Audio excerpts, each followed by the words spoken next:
Third Phase Moon Radio, taking your calls live from around the world. We're here right now. The number to call in is 347-934.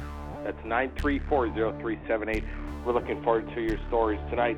Let's get started with some of the videos and photographs that have come in from NASA themselves. We really don't have to work too hard with everybody out there, the community, keeping an eye on things, especially NASA. We're coming up with incredible evidence that NASA's faking Mars visitation on the rovers. Could be a movie studio set. Take a look at this photograph. We have the links in the flash chat, and basically my brother's working it right here. What's really funny is I had my brother pose in this exact same situation, and the silhouette matches perfectly. This is Mars, people. Well, that's what NASA wants you to believe. Or let's just say, is there really technology that exists? Like Carrie Cassidy claims that there's teleportation, time jump rooms to planet Mars from Earth in a matter of seconds, and maybe this is some kind of human astronaut visiting Mars right now. Or some people also say the conspiracy theories run wide right here on this photograph, but you got to ask the big question, what's up with the hair on this guy? It looks like hair to me. There's no part of the rover that has hair on top of it. The silhouette matches perfectly. Some people think now that it's a movie set, a lot right here in Arizona, maybe some military base that nobody's allowed in, so they could do these kind of Mars photographs and send it to us. Whatever it is, why doesn't NASA just come out and say and explain what this is all about? It's you people that have to demand this kind of stuff. It's getting hard right here at Third Phase of Moon. We're putting out the videos, and they never go to mainstream. Nobody's picking up on these great stories. Every once in a while, you'll have some other countries, the United Kingdom and Japan, follow up on these things, but the U.S. Now this other image from, let's go to Third Phase of Moon. We'll get to the catalog right here. Basically, this classic flying saucer captured right here on the Big Island. Some people saying it's a drone, or people know we have our own drone. It's a Phantom DJ Phantom 1, but take a look at this video. This thing's reflecting off the ocean. The thing's massive. It's not making any sound whatsoever. If I had this drone, let me tell you, I'd be pretty happy with that drone. Let me tell you, this is no DJ Phantom. People, they make a lot of noise as well. This thing's not making any noise. I'd imagine this thing's probably about 300 feet wide. Look at the reflection off the water.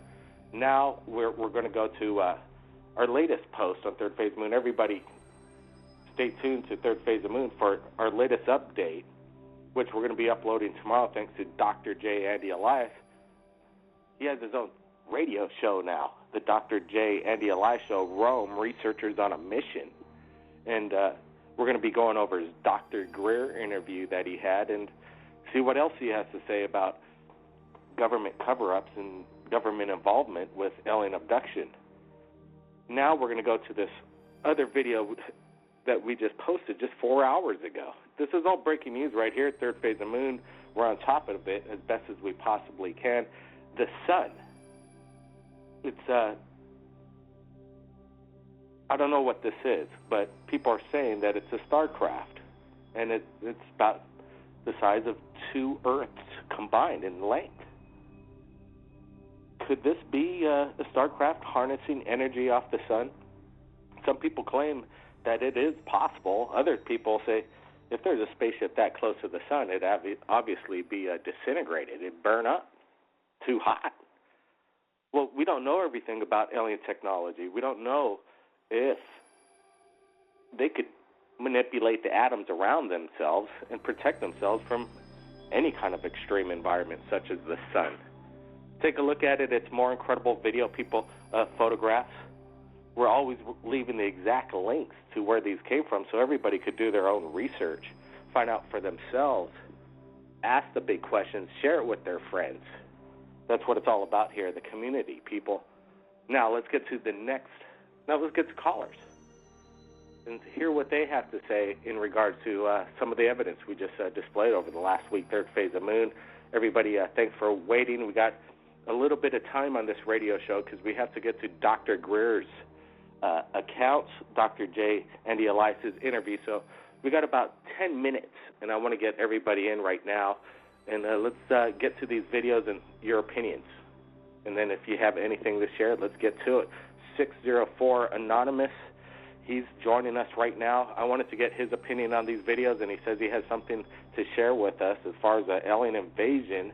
Let's keep that down to a minimum, but let's get to some of the videos we just went over. Anonymous, welcome. Sure. Hi. Yeah. Thank you for having me back. The video in particular, the one with the UFO near the sun, looks very authentic, and there are a type of gray aliens from the Orion constellation, in particular, and they're in particular the sun Betelgeuse is apparently dying out, and that's their sun. So they are coming here and feeding off the energy of our sun in an attempt to repair the damage to theirs. And likewise, they're also abducting and attacking people here. So that UFO that's being seen, that was videoed near the sun there, could be a Orion gray UFO spaceship. It looks quite authentic. Go ahead, yeah. Yeah, no, go ahead. You were going to say something. Well, I wanted to ask a question about the technology. People would say these ships, if that was a ship, it would be burning up, being so close to the sun. And I was saying that we don't know alien technology. You have a little bit of insight. Do you think it's very much possible that a craft can harness this kind of energy?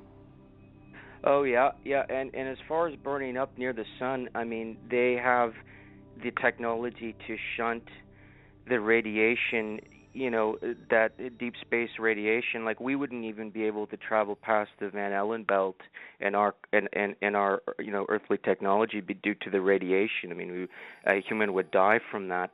So they can shunt radiation. They can probably create like a force field around the ship to block the energy projection given off by the sun, so that the craft doesn't melt.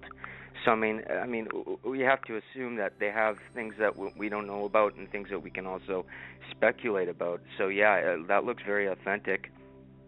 So yeah, that's probably yeah.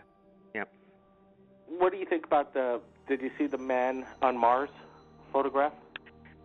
Yeah, that one in particular, I don't know quite what to make of that. It could be, like you said, it could be a movie set, like you were saying. So that one is sort of, I would put that in the still sort of unknown category. I don't know. It looks like you said, like a movie set, but it is very very unusual. It's very strange, but yeah, I'd put that in the movie set. But as for the video of the live NASA feed that was shut down, there was a UFO sighting of a NASA feed in which it was shut down. If your viewers want to research the contactee named Tolek, that looks exactly like the spaceship that the beings from the Arcturians, a race of ETs called Arcturians from the planet Pitola. So if your viewers want to go to Tolek's website, the contactee Tolek, and take a look at that, it looks identical to that spaceship, and they said that part of their mission is to be seen. They want to be seen. So that looks very authentic as far as that's concerned. Anonymous, we got a little short of time here. I appreciate you having your comments on that. Get to this invasion that you're talking about. Is it going to happen in 2015? And like I said, we only got a couple minutes. Go ahead. Right. Yeah. It could happen in 2015, but what's planned is an orchestrated and planned invasion by both the positive polarity Andromedans, Pleiadians, Procyon ETs, and the negative polarity gray aliens, reptilians, Dracos, because none of them want to use their own resources and manpower. They want to use the least amount of their own resources and manpower as possible, so they have orchestrated and planned an invasion in which there's most likely going to be an asteroid strike on Earth that will leave 2 major craters. And during that despair, the positive polarity ETs will attempt to come in and pass themselves off as our saviors, that they're here for our benefit, etc., etc., etc. So they want to capitalize on the despair, and there will likewise almost simultaneously be an attack by reptilian-type aliens, specifically winged Dracos in certain locations. So these positive ETs want to capitalize on that despair and will attempt to pass themselves off as the good guys, when in fact they are actually a part of this orchestrated invasion, and they have benefited from what is happening in terms of the abductions and the torturing and killing of targeted individuals, because these positive polarity ETs do not want to be held accountable for what has happened to the people of Earth. So they stand to benefit from the removal of these people, and they don't want any backlash. Wow, Anonymous, again, incredible statements. Not everybody has their own beliefs in this, and if you're right, well, then everybody be ready for this. And if you're wrong, well, let's hopefully we dodged a bullet. Anonymous, hey, thanks for joining us. Thank you so much. All right, everybody, it's time. Dr. J. Andy Ilias, his interview with Dr. Greer in regards to, you name it, alien abductions, government cover-ups. Here we go.